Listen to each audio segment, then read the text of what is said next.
جب میرے بھتیجے نے ہی اسے میری لاش قرار دے دیا تو نوکروں کو کیا پڑی تھی کہ وہ اس کے خلاف کہہ کر خود کو پولیس کا تختہ مشق بناتے؟ اور پھر اگر تم سچے تھے تو تم نے ان نوکروں کو کیوں الگ کر دیا؟ ان میں سے کم از کم ایک یا دو کو تو اس وقت تک رہنا ہی چاہیے تھا۔ ایک ہی گھر میں نوکروں کی عمریں گزر جاتی ہیں۔ بات تو پکی ہے، عمران سر ہلا کر بولا۔ تو تم نہ صرف یہ کہ میری جائیداد ہتھیانا چاہتے ہو بلکہ مجھے پھانسی بھی دلواؤ گے؟ ساجد نے زہر خند کے ساتھ کہا۔ کیا یہ دونوں باتیں ناممکن ہیں ساجد صاحب؟ عمران نے بڑی سنجیدگی سے پوچھا۔ آپ کی تو کوئی بات ہی میری سمجھ میں نہیں آئی، ساجد بولا۔ کبھی ایسا معلوم ہوتا ہے کہ آپ مجھے بچا رہے ہیں، کبھی ایسا محسوس ہوتا ہے کہ مجھ میں اور پھانسی کے تختے میں زیادہ فاصلہ نہیں ہے۔ قبل اس کے کہ عمران جواب دیتا، نواب ہاشم بول پڑا۔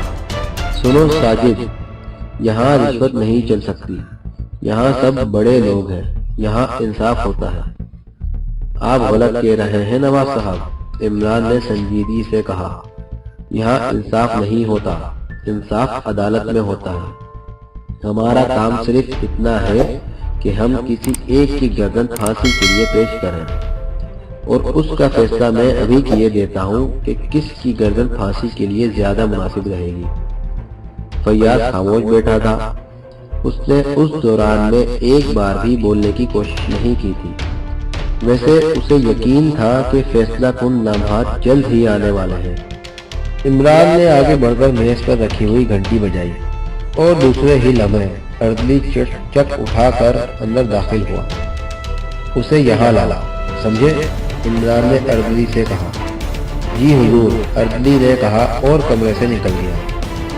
نہ جانے کیوں کمرے کی فضا پر قبرستان کی سی خاموشی مسلط ہو گئی۔ ایسا معلوم ہو رہا تھا جیسے وہاں کوئی جنازہ رکھا ہوا ہو۔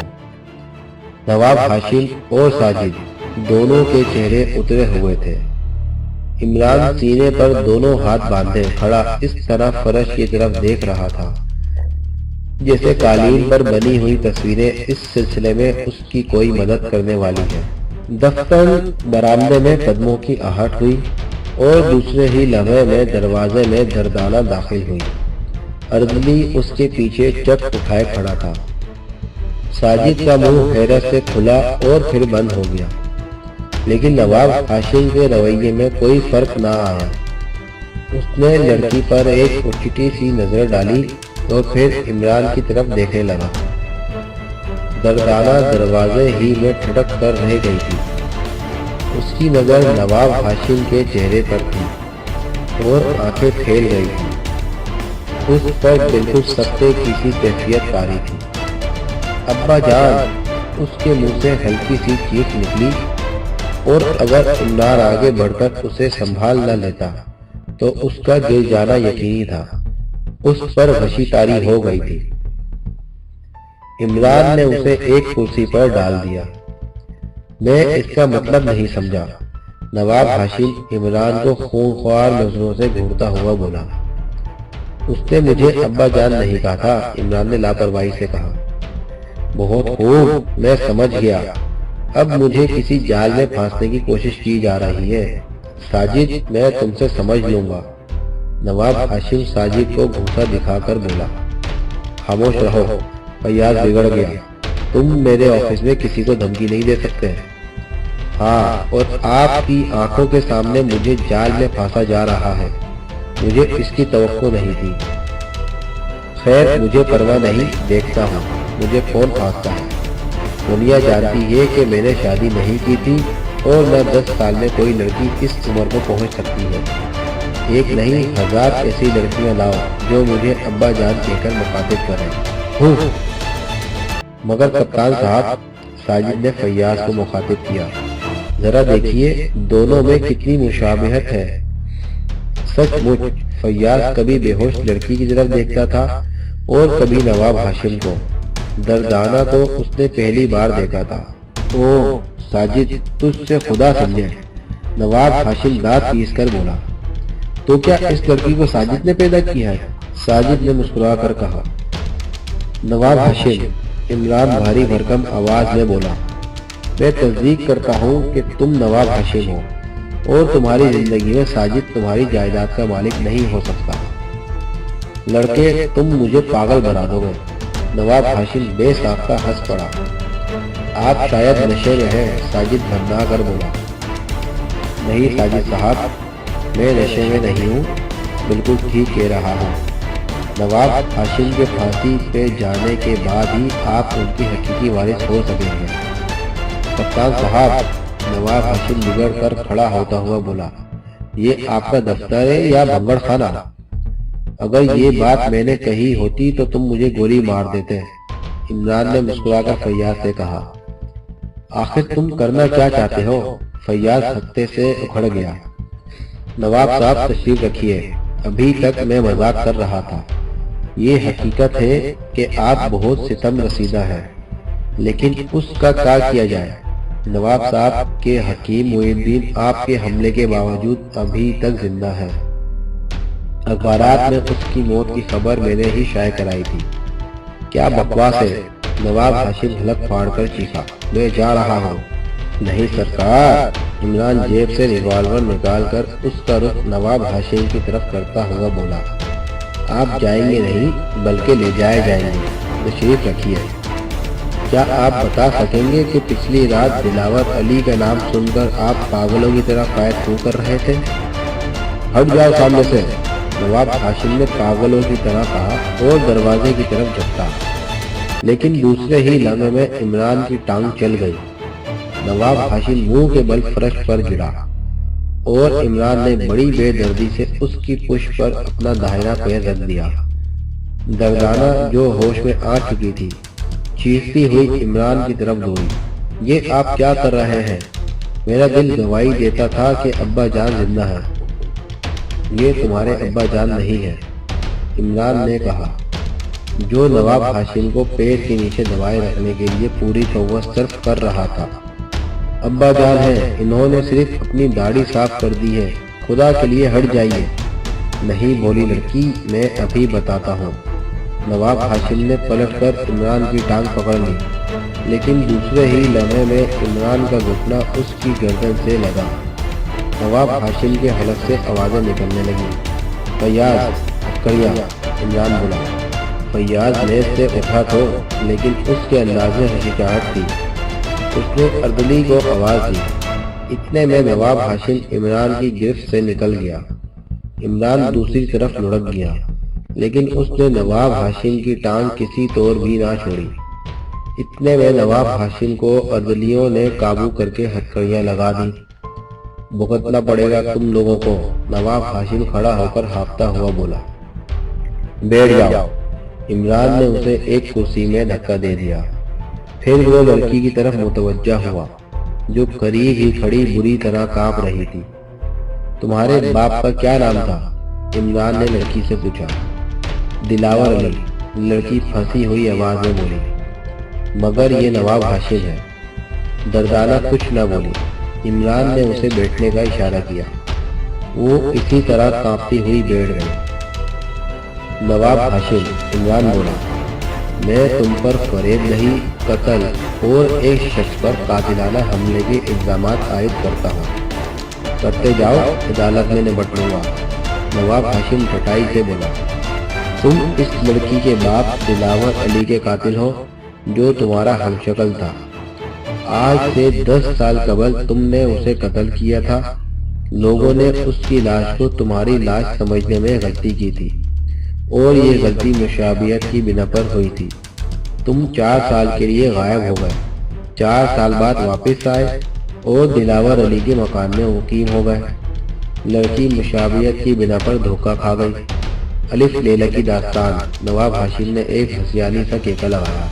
اچھا تو اب پوری داستان سنو۔ دلاور علی تمہارے باپ کی ناجائز اولاد تھا اور تمہارا ہمشکل۔ اس کی ماں بچپن ہی میں مر گئی تھی۔ تمہارے والد اسے بہت چاہتے تھے، لیکن تمہاری ماں کے برے برتاؤ سے بچانے کے لیے انہوں نے اسے اس شہر ہی سے ہٹا دیا۔ وہ دلاور پور کے ایک بورڈنگ میں پرورش پاتا رہا، وہیں پلا بڑھا اور تعلیم حاصل کی۔ وہ فطرتاً بہت ہی نیک اور علم و فن کا دلدادہ تھا۔ بڑے ہو کر جب اسے اپنی پوزیشن کا احساس ہوا تو اس نے تہیہ کر لیا کہ وہ اس شہر کا کبھی رخ نہیں کرے گا۔ تمہارے باپ برابر اس کی مدد کرتے رہے۔ انہوں نے اسے کچھ خاندانی نوادرات بھی دیے تھے اور وہ سنگار دان ان میں سے ایک تھا جس کی نقل تم نے تیار کرا کے موڈی کے گلے لگائی اور اس سے 25,000 روپے ایٹ لیے۔ کیا میں غلط کہہ رہا ہوں؟ نواب ہاشم، تم اسے غلط نہیں کہہ سکتے۔ میں نے تمہارے خلاف درجنوں شہادتیں مہیا کر رکھی ہیں۔ بکے جاؤ۔ نواب ہاشم برا سا منہ بنا کر بولا، اس بکواس پر کون یقین کرے گا؟ ہاں تو فیاض صاحب۔ عمران نے فیاض کو مخاطب کیا۔ اب میں داستان کے اس حصے کی طرف آ رہا ہوں جہاں نواب ہاشم اور دلاور علی ایک دوسرے سے ٹکراتے ہیں۔ یہ ٹکراؤ ایک عورت کی وجہ سے ہوا جو نواب ہاشم کی محبوبہ تھی، اور یہ حقیقت ہے کہ پہلے اس کی ملاقات نواب ہاشم ہی سے ہوئی، پھر شاید وہ عورت کسی طرح سے دلاور پور پہنچ گئی۔ وہاں اس کی ملاقات دلاور علی سے ہوئی جس کی صورت ہو بہو نواب ہاشم کی سی تھی۔ پہلے وہ اسے نواب ہاشم ہی سمجھی، لہذا بہت بے تکلفی سے پیش آئی، اور پھر کافی عرصے کے بعد اس کی غلط فہمی رفع ہوئی، اور وہ بھی اس طرح کہ ایک موقع پر نواب ہاشم اور دلاور علی اکٹھا ہو گئے۔ دونوں ہم عمر تھے۔ نواب ہاشم کو دلاور علی کے متعلق علم تھا، لیکن دونوں پہلی بار ملے تھے اور یہ ملاقات ہی بنائے فساد ثابت ہوئی۔ وہ عورت دلاور علی کو بے حد پسند کرنے لگی تھی۔ اس کی عادات و اطوار شریف و کیسے تھے، اور ذہنی صلاحیتوں کے اعتبار سے وہ نواب ہاشم سے بہت اونچا تھا۔ عورت نے ایک فیصلہ کیا اور اسے عملی جامہ پہنایا، یعنی دلاور علی سے شادی کر دی۔ نواب ہاشم کے سینے پر سانپ لوٹ گیا، لیکن اس وقت وہ خاموش رہا۔ البتہ انتقام کی آگ اس کے سینے میں سلگتی رہی۔ 1 سال زندہ رہ کر وہ عورت بھی چل بسی، لیکن وہ اپنی ایک نشانی چھوڑ گئی تھی۔ عمران دردانہ کی طرف اشارہ کر کے خاموش ہو گیا۔ نواب ہاشم اس طرح مسکرا رہا تھا جیسے کوئی نادان بچہ اس کے سامنے بکواس کر رہا ہو۔ اب سے 10 سال پہلے جب دردانہ 10 سال کی ہو چکی تھی، نواب ہاشم نے ایک پلاٹ مرتب کیا۔ وہ ہر حال میں دلاور علی سے انتقام لینا چاہتا تھا۔ اس نے سب سے پہلے اپنی ایک آشنا کو ایک ٹانگے والے کے ساتھ بھگا دیا، پھر دلاور علی کو قتل کر کے اپنی جگہ ڈالا اور خود روپوش ہو گیا۔ جنگ کا زمانہ تھا، اسے فوج میں ملازمت مل گئی اور وہ سمندر پار بھیج دیا گیا۔ 4 سال بعد اس کی واپسی ہوئی، اور چونکہ وہ دلاور علی کا ہمشکل تھا، اس لیے دلاور علی کا رول ادا کرنے میں اسے کوئی دشواری نہ آئی۔ لیکن کب تک؟ ایک دن اسے عشرت کی زندگی و خیر بات کہہ کر اپنی حویلی میں واپس آنا ہی تھا، لیکن حویلی میں واپسی آسان نہ تھی۔ ساجد جائیداد پر قابض تھا، اس کا قبضہ ہٹانے کے لیے ایڑی چوٹی کا زور لگانا پڑتا، کافی رقم کی ضرورت پیش آتی۔ اس کے لیے نواب ہاشم نے اصلی سنگار دان کی نقل تیار کروائی اور دردانہ کو دلاور پور بھیج دیا۔ جب وہ وہاں سے واپس آئی تو نواب ہاشم اپنی حیثیت تبدیل کر چکا تھا۔ اس نے لڑکی کو اس کے باپ کے موت کی اطلاع دی اور خود کو دلاور علی کا دوست ظاہر کیا۔ لڑکی دھوکے میں آ گئی، پھر لڑکی ہی کے ذریعے موڈی کو پھانسا۔ اس نے 25,000 میں نقلی سنگار دان خرید لیا۔ لڑکی رقم گھر لائی اور نواب ہاشم نے اسے اڑا لیا۔ اصلی سنگار دان اور وہ رقم آج بھی اس کے قبضے میں ہے۔ 1 منٹ، فیاض ہاتھ اٹھا کر بولا، تمہیں ان سب باتوں کا علم کیسے ہوا؟ حکیم معین الدین سے جو دلاور پور کا باشندہ تھا اور اس لڑکی کے باپ اس کے گہرے دوستوں میں سے ہے۔ وہ دلاور علی اور اس کی زندگی کے حالات سے بخوبی واقف ہے۔ میں جب دردانہ کی نشاندہی پر اس تک پہنچا تو وہ زخم کھائے ہوئے بے ہوش پڑا تھا۔ اس پر کسی نے چاقو سے حملہ کیا تھا اور اپنی دانش میں مردہ تصور کر کے چھوڑ گیا تھا۔ لیکن حقیقت یہ ہے کہ زخم مہلک نہیں تھا، اس کی جان بچ گئی، لیکن میں نے احتیاطاً اس کے قتل کی خبر دلاور پور کے اخبارات میں شائع کرا دی تھی۔ اس سے یہ ساری حقیقت معلوم ہوئی۔ میں کسی حکیم محی الدین کو نہیں جانتا، نواب ہاشم نے کہا۔ یہ سب بکواس اور ساجد کی سازش ہے۔ زوکوں میں بڑی قوت ہوتی ہے، دنیا کے سارے آدمیوں کو پاگل نہیں بنایا جا سکتا۔ اتنی مشابہت تو ایک ماں کے پیٹ میں پیر پھیلانے والے بھائیوں کی بھی نہیں ہوئی کہ ایک بیٹی دوسرے کو اپنا باپ سمجھ لے۔ ساجد، یہ اونچے ہتھیار عدالت میں کام نہیں آئیں گے۔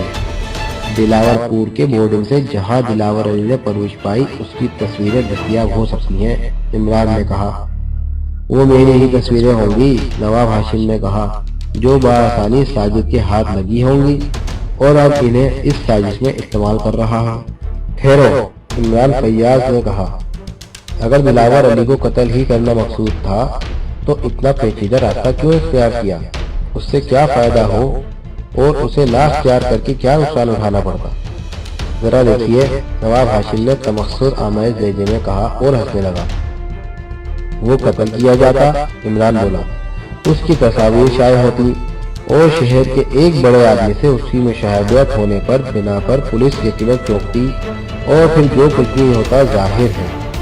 پھر وہی مشابہت، نواب ہاشم برا سا منہ بنا کر بولا۔ آخر اس مشابہت پر کون یقین کرے گا؟ سازش ہے تو بہت گہری لیکن کامیاب نہیں ہو سکتی، اور میں یہ اعلان دینا چاہتا ہوں کہ اس فرضی دلاور علی کی جو بھی تصویر پیش کی جائے گی وہ میری ہوگی اور 100% میری ہوگی۔ ابھی اس لڑکی نے داڑھی کا حوالہ دیا تھا، لہذا میں واضح کر دینا چاہتا ہوں کہ ایک زمانے میں نے یوں ہی داڑھی بھی رکھ لی تھی اور داڑھی میں اپنے کئی فوٹو بھی بنوائے تھے۔ تو تم مجھے شکست دینے پر تل گئے ہو نواب ہاشم، عمران مسکرا کر بولا۔ میں تمہیں بتاؤں، اس دن دلاور علی کے مکان میں تم نے چھپ کر کاغذات کا ایک ڈھیر جلایا تھا، لیکن جس چیز کے لیے تم نے اس ڈھیر میں آگ لگائی تھی وہ اس میں موجود نہیں تھی۔ تمہیں بھی یقین نہیں تھا کہ وہ چیز جل ہی گئی ہوگی، اس لیے تم اس کی تلاش میں اپنے 4 آدمیوں کے ساتھ پیلے مکان میں گھسنے کی کوشش کرتے رہے ہو، لیکن وہ چیز تمہارے ہاتھ نہ لگ سکی، وہ میرے قبضے میں ہے۔ کیا؟ نواب ہاشم مستقرانہ انداز میں بولا، پھر فوراً ہی سنبھل کر ہنسنے لگا۔ ہنسنے کا انداز ایسا تھا جیسے وہ عمران کا مذاق اڑا رہا تھا۔ تمہاری اطلاع کے لیے صرف اتنا ہی کہوں گا کہ دلاور علی ایک بہت ہی مشاق قسم کا بلاک میکر تھا، عمران نے کہا، اور دفتن نواب ہاشم کا چہرہ تاریک ہو گیا۔ وہ اپنے خشک ہونٹوں پر زبان پھیر رہا تھا۔ کیپٹن فیاض، عمران مسکرا کر بولا، یہ 15 سال پہلے کی بات ہے۔ دلاور علی نے وائسرائے کے ایک فرمان کا بلاگ بنایا تھا جو جنگ کا پروپیگنڈا کرنے والے ایک سرکاری ماہنامے میں شائع کیا تھا، اور ساتھ ہی اس ماہنامہ کے لیے کام کرنے والوں کے فوٹو بھی شائع ہوئے تھے۔ تمہیں اس ماہنامے میں دلاور بلاک میکر کی تصویر بھی مل جائے گی۔ نواب ہاشم کو اس کی تلاش تھی لیکن وہ میرے ہاتھ لگ گئی۔ نواب ہاشم نے ہاتھ پیر ڈال دیے۔ وہ خوف زدہ نظروں سے عمران کی طرف دیکھ رہا تھا اور ایسا معلوم ہو رہا تھا جیسے وہ اب جو کچھ کہنا چاہتا ہو اس کے لیے اسے الفاظ نہ مل رہے ہوں۔ اور نواب ہاشم، عمران شرارت آمیز مسکراہٹ کے ساتھ بولا، پچھلی رات تم نے دلاور علی کے نام پر اندھا دھند فائر کیے تھے، وہ آخر تھی کیا بلا؟ ساجد نے پوچھا۔ وہ بلا عمران تھی، عمران نے سنجیدگی سے کہا۔ میں نے تمہارے پائیں باغ میں درختوں پر مائکرو فون کے چھوٹے چھوٹے ہارن فٹ کر رکھے تھے اور باغ کے باہر سے بھوتوں کا پروگرام نشر کر رہا تھا۔ اس واقعے کے تقریباً 1 ماہ بعد نواب ساجد اور دردانہ حویلی کے پائیں باغ کی ایک روش پر ٹہل رہے تھے۔ میں آپ سے پھر کہتی ہوں کہ آپ نے مجھ سے شادی کر کے غلطی کی ہے، دردانہ بولی۔ نہیں ڈیئر، میں نے اپنی زندگی میں پہلی بار ایک عقل مندی کا کام کیا ہے، ساجد نے کہا۔ آپ ایک دن سوچیں گے، سوچنا ہی پڑے گا، کاش میری بیوی بھی نجیب الطرفین ہوتی۔ میرے لیے یہی کافی ہے کہ تم ایک شریف اور ایماندار باپ کی بیٹی ہو۔ میرے نجیب الطرفین چچا کا حال تو تم نے دیکھ ہی لیا، وہ مجھے بھی ناکردہ گناہ کی سزا میں پھانسی دلوانا چاہتا تھا، محض اپنی گردن بچانے کے لیے۔ تمہارے والد اس سے یقیناً بہتر تھے۔ وہ تو ٹھیک ہے، لیکن نہ جانے کیوں میرا دل نواب صاحب کے لیے کڑ رہا ہے۔ اوہو، نواب ساجد نے کہتا لگایا، تم بھی اپنے باپ ہی کی طرح سے بہت زیادہ نیک معلوم ہوتی ہو، مگر چچا صاحب پھانسی سے کسی طرح نہیں بچ سکتے۔ عمران نے انہیں چاروں طرف سے پھانس لیا ہے۔ بھائی غضب کا آدمی ہے یہ عمران، ایسا الو بناتا ہے باتوں ہی باتوں میں کہ بس دیکھتے ہی رہ جائیے، آخر وقت تک پتہ نہیں چلتا کہ نزلہ کس پر گرے گا۔ آہا، بیچارے موڈی کو تو ہم بھول ہی گئے۔ میں ایک بات سوچ رہا ہوں ڈیر، اب تمہارے مشورے کی ضرورت ہے، کہیے کیا بات ہے؟ موڈی کے روپے تو ہم واپس کر چکے ہیں، پھر کیوں نہ ہم اپنی سنگار گاندھی اسے پریزنٹ کر دیں؟ دیکھو اس کی شرافت، اگر وہ ذرہ بھی سخت ہو جاتا تو تم جیل پہنچ جاتی۔ آپ نے میرے دل کی بات کہہ دی، میں بھی یہی سوچ رہی تھی۔ اچھا تو کل ہم اسے مدعو کریں گے، عمران صاحب کو بھی بلائیے گا۔ نہیں، وہ تو اب مجھے پہچاننے ہی سے انکار کرتا ہے۔ کل قلب میں بڑی شرمندگی ہوئی، میں بہت لہٹ کر اس سے ملا، لیکن اس نے نہایت خوش لہجے میں کہا، معاف کیجیے گا، میں نے آپ کو پہچانا نہیں، اور دردانہ ہنسنے لگی۔ ختم شد۔